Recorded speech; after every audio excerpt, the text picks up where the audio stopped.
అంటే అసలు ఆ వీడియోలు చూస్తూ ఉంటే, ఆ సోషల్ మీడియాలో వైరల్ అవుతా ఉన్న వీడియోలు చూస్తూ ఉంటే ఆశ్చర్యం కలిగిస్తూ ఉంది. మొబైల్ రికార్డింగ్ డ్యాన్సులు, మొబైల్ బండ్లలో కొత్తపేటలో రికార్డింగ్ డ్యాన్సులు, రోడ్డు మీద రికార్డింగ్ డ్యాన్సులు పెడతా ఉంటే మనుషులందరూ పరిగెత్తా ఉన్నారు. పాటలు చూస్తే తాగురా తాగి చిందేయరా అని. రికార్డింగ్ డ్యాన్సులు, దారుణమైన స్థాయిలో రికార్డింగ్ డ్యాన్సులు. మొబైల్ లిక్కర్, మొబైల్ వ్యాన్లలో ఏకంగా లిక్కర్, మొబైల్ అసలు ఏ స్థాయిలో జరిపినారని అంటే ప్రతి నియోజకవర్గంలో ఆక్షను. ఇవన్నీ చేయడానికి ఆక్షను. మా పులివెందులలో కూడా 3 కోట్ల కంటెస్ట్ చేసిన ఎమ్మెల్యే 3 కోట్లకు అమ్ముకున్నాడు. వీళ్ళు ఎక్కడెక్కడి నుంచో వచ్చి అక్కడ సెటప్ చేస్తారు. 9 సెంటర్లలో 8 సెంటర్లలో పెట్టుకుంటారంట. టికెట్లు దోచేయడము. ఆశ్చర్యం ఏంటంటే ప్రభుత్వం దగ్గరుండి చేయిస్తుంది. ఎమ్మెల్యేలకింత, చంద్రబాబుకింత, లోకేష్కింత, అందరూ పంచుకోవడం, పోలీసులకింత. అసలు ఇటువంటి పరిపాలన, ఇటువంటి పరిస్థితి ఎప్పుడు కూడా చూడలే. ఏ స్థాయిలోకి వెళ్ళిపోయిందనంటే ఈ జంగల్ రాజ్యం అనేది నిజంగా అనుకుంటేనే ఆశ్చర్యం కలిగించే విషయం. ఓ డిఎస్పీ అనేవాడు మైక్ పట్టుకుంటాడు, యూనిఫామ్లో ఉన్నాడు, మైక్ పట్టుకున్నాడు, ఊపేయి కుదిపేయి అంటాడు. డిఎస్పీనా అసలు ఇది ఏం మనిషి వేయడని చెప్పి అర్థం కావడం అసలు. అంటే భీమవరం మీటింగ్లోనే అసలు ఇది నిజంగా సమాజంలో ఉన్నామా లేమా, అసలు ఏం జరుగుతూ ఉంది? జంగల్ రాజ్యం అంటే ఇది కాకపోతే ఇంక ఏ రాజ్యం ఇది అని చెప్పి ఆశ్చర్యం కలిగించే విషయాలు. నిజంగా ఈ బరితెగింపు అన్నది, ఈ విచ్చలవిడితనం అన్నది నిజంగా ఏ స్థాయికి వెళ్ళిపోయిందనంటే చంద్రబాబు నాయుడు గారి ఎమ్మెల్యేలు, చంద్రబాబు నాయుడు గారికి సంబంధించిన వాళ్ళంతా ఏ స్థాయిలోకి వెళ్ళిపోయినారంటే నిన్న 20 పేపర్లో చూసినాం. కోడూరు ఎమ్మెల్యే ఆరవ శ్రీధర్, అదే మనిషేనా అసలు ఇది ఎమ్మెల్యేనా అని అనిపిస్తుంది నాకు. అసలు ఈ అరవ శ్రీధర్ అనేవాడు ప్రభుత్వ ఉద్యోగి అయిన ఒక అమ్మాయిని భయపెట్టి, బెదిరించి, రేపు చేసి, హెరాస్ చేసి, స్వయంగా ఆ అమ్మాయి తనకు జరిగిన అన్యాయాన్ని కూడా ఏకంగా సాక్ష్యాలు, ఆధారాలతో సహా బయట పెట్టింది. ఆముదాల వలస ఎమ్మెల్యే ఇంకోడు కూన రవికుమార్. ఈయన గారి వేధింపులు భరించలేక గవర్నమెంట్ స్కూల్ ప్రిన్సిపల్ ఆత్మహత్యా యత్నం చేసుకుంటే ఇప్పటి వరకు చర్యలు లేవు. సతివీడు ఎమ్మెల్యే కోనేటి ఆదిమూలం ఒక మహిళను బలాత్కారం చేసిన చివరికి ఆ అధికారిని ఉపయోగించి ఆ కేసునే క్లోజ్ చేయించుకుంటారు.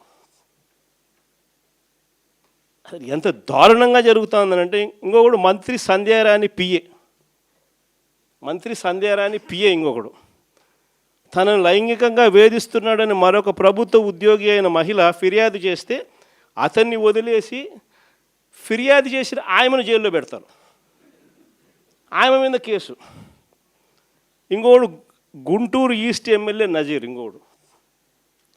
ఈ మనిషి అశ్లీల వీడియోలు కూడా ఆయనతో మాట్లాడుతున్నాడు, వీడు అశ్లీల వీడియోలు చూస్తూ ఉన్నాడు, వీడు అశ్లీలంగా చేస్తూ. అసలు వీళ్ళు ఎవడు అసలు ఏ ప్రపంచంలో ఉన్న. ఇంకోడు మంత్రి సుభాష్, వాసంశెట్టి సుభాష్ ఇంకొకడు. ఏకంగా అశ్లీల డ్యాన్సులు చేస్తూ ఏకంగా చిందులేస్తానంటారు.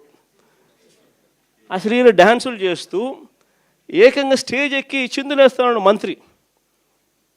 అసలు నాకు ఆశ్చర్యంగా ఉంది. అసలు జంగల్ రాజ్యం అని అంటే ఇంకా వేరే పేరు ఏమైనా ఉంటుందా ఈ ప్రభుత్వంలో జరుగుతూ ఉన్న పనులకు? అసలు ఈ స్టేజ్లోకి ఒక ప్రభుత్వం పోవడం ఏంది?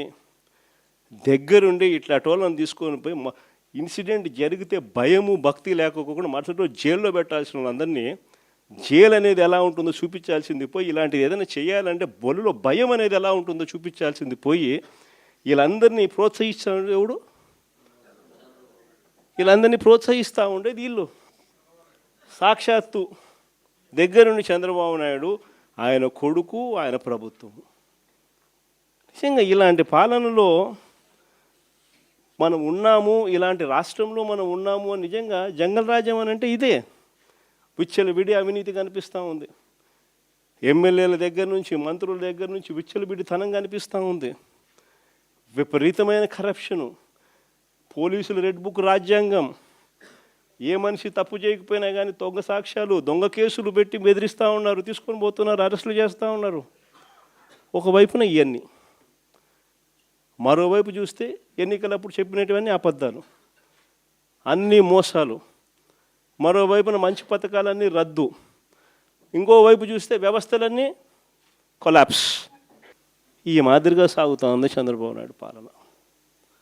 ఇలాంటి దుర్మార్గమైన పాలన మధ్య వైఎస్ఆర్సీపీ కార్యకర్తలు ప్రజల తరపున నిలబడే ఒక గొప్ప యజ్ఞం చేస్తూ ఉన్నారని చెప్పి గర్వంగా చెప్తాను.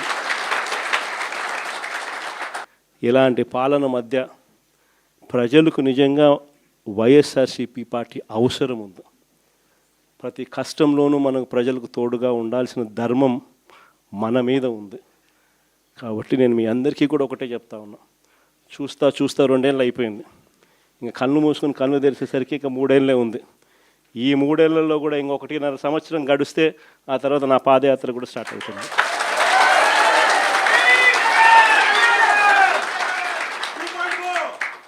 ఒకసారి నా పాదయాత్ర కూడా స్టార్ట్ అయిందంటే ఆ తర్వాత మరో 1.5 సంవత్సరం పూర్తిగా ఇంకా ప్రజల్లోనే దాదాపుగా 150 నియోజకవర్గాల పైచిలకే తిరుగుతాం, ప్రజల్లోనే ఉంటాం.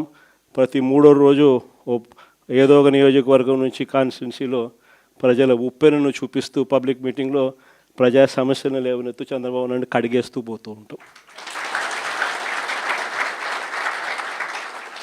కాబట్టి మీ అందరికీ కూడా నేను ఒకటే చెప్తా ఉన్నా, మీ అందరూ కూడా చినిమిల్ నాయుడు అని ఉన్నాడు, పాపం సౌమ్యుడు, ఏమన్నా చెప్పు సౌమ్యుడు అని చెప్పి మాత్రం అనాల్సింది. నేను ఒకటి చెప్తా ఉన్నా, మీరంతా కలిసికట్టుగా ఒకటి కావాల్సిన అవసరం ఉంది. చంద్రబాబు నాయుడు గారు సాగిస్తూ ఉన్న ఈ పాలనను ప్రతి ఇంట్లోనూ చర్చనీయాంశంగా జరిగించాల్సిన అవసరం ఉంది. ఈ పాలన ఎంత అన్యాయంగా ఉంది అనేది ప్రతి ఇంట్లో చర్చ జరగాలి. మన ప్రభుత్వ పాలనకు ఈ ప్రభుత్వానికి మధ్య తేడా ఎంతుంది అన్నది ప్రతి ఇంట్లో కూడా చర్చనీయాంశంగా మార్చాలి. అలా మారుస్తూ మనం ప్రతి గ్రామంలోనూ మన అనుబంధ విభాగాలు ఏదైతే మనం వేసుకుంటూ పోతున్నామో వాటి మీద పూర్తి ధ్యాస పెట్టండి. అనుబంధ విభాగాలు అన్నది మన క్యాడర్ ఏదైతే ఉందో వాటినన్నిటినీ స్ట్రీమ్లైన్ చేయాలి. వాటన్నిటినీ కూడా ఒక ఆర్గనైజ్డ్ సెక్టర్ కింద తీసుకొని రావాలి.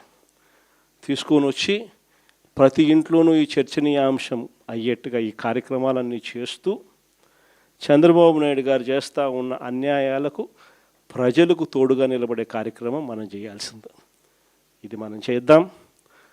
నేను మీకు హామీ ఇస్తా ఉన్నా, జగన్ 2.0లో మాత్రం ఖచ్చితంగా మీ అందరికీ నేను హామీ ఇస్తా ఉన్నా, కార్యకర్తలదే ప్రథమ స్థానం అవుతుంది. కార్యకర్తల ద్వారానే ప్రజలకు చంద్రబాబు నాయుడుకు మన పాలనకు మధ్య తేడా చూపిస్తూ మంచి జరిగించే కార్యక్రమం కూడా జరుగుతుంది. మంచి చేయాలి అని చెప్పి ఒక నాయకుడిగా తపన ఉన్నప్పుడు పాలన ఎలా ఉంటుంది అన్నదానికి నిదర్శనం మన పాలన అయితే, పాలకుడు అనేవాడు అధ్వానంగా ఉంటే చెయ్యాలనే చిత్తశుద్ధి లేకపోతే పాలన ఎలా ఉంటుంది అన్నదానికి చంద్రబాబు నాయుడు గారి పాలన అద్దం పడుతుంది.